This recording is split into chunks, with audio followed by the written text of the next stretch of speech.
आइए आज भगवान विष्णु के अवतार श्री परशुराम जी को जानते हैं। परशुराम राजा प्रसेनजित की पुत्री रेणुका और भृगुवंशीय जमदग्नि के पुत्र, विष्णु के अवतार और शिव के परम भक्त थे। इन्हें शिव से विशेष परशु प्राप्त हुआ था। इनका नाम तो राम था, किंतु शंकर द्वारा प्रदत्त अमोघ परशु को सदैव धारण किए रहने के कारण ये परशुराम कहलाते थे। विष्णु के 10 अवतारों में से छठा अवतार, जो वामन एवं रामचंद्र के मध्य में गिने जाता है। जमदग्नि के पुत्र होने के कारण ये जामदग्न्य भी कहे जाते हैं। उनकी मां जल का कलश लेकर भरने के लिए नदी पर गईं। वहां गंधर्व चित्ररथ अप्सराओं के साथ जल क्रीड़ा कर रहा था। उसे देखने में रेणुका इतनी तन्मय हो गई कि जल लाने में विलंब हो गया तथा यज्ञ का समय व्यतीत हो गया।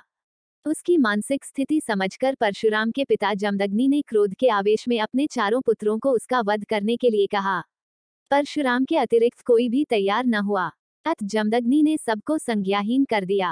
परशुराम ने पिता की आज्ञा मानकर माता का शीश काट डाला। पिता ने प्रसन्न होकर वर मांगने को कहा तो उन्होंने 4 वरदान मांगे। 1. मां पुनर्जीवित हो जाएं। 2. उन्हें मरने की स्मृति न रहे। 3. भाई चेतना युक्त हो जाएं और मैं परमायु हूँ। जमदग्नि ने उन्हें चारों वरदान दे दिए। दुर्वासा ऋषि की भांति परशुराम भी अपने क्रोधी स्वभाव के लिए विख्यात है। एक बार कार्तवीर्य ने परशुराम की अनुपस्थिति में आश्रम उजाड़ डाला था, जिससे परशुराम ने क्रोधित हो उसकी सहस्त्र भुजाओं को काट डाला। कार्तवीर्य के संबंधियों ने प्रतिशोध की भावना से जमदग्नि का वध कर दिया।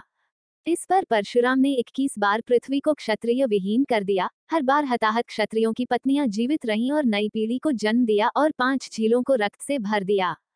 अंत में पितरों की आकाशवाणी सुनकर उन्होंने क्षत्रियों से युद्ध करना छोड़कर तपस्या की ओर ध्यान लगाया। रामावतार में रामचंद्र द्वारा शिव का धनुष तोड़ने पर ये क्रुद्ध होकर आए थे। इन्होंने परीक्षा के लिए उनका धनुष रामचंद्र को दिया। जब राम ने धनुष चढ़ा दिया तो परशुराम समझ गए कि रामचंद्र विष्णु के अवतार हैं। इसलिए उनकी वंदना करके वे तपस्या करने चले गए।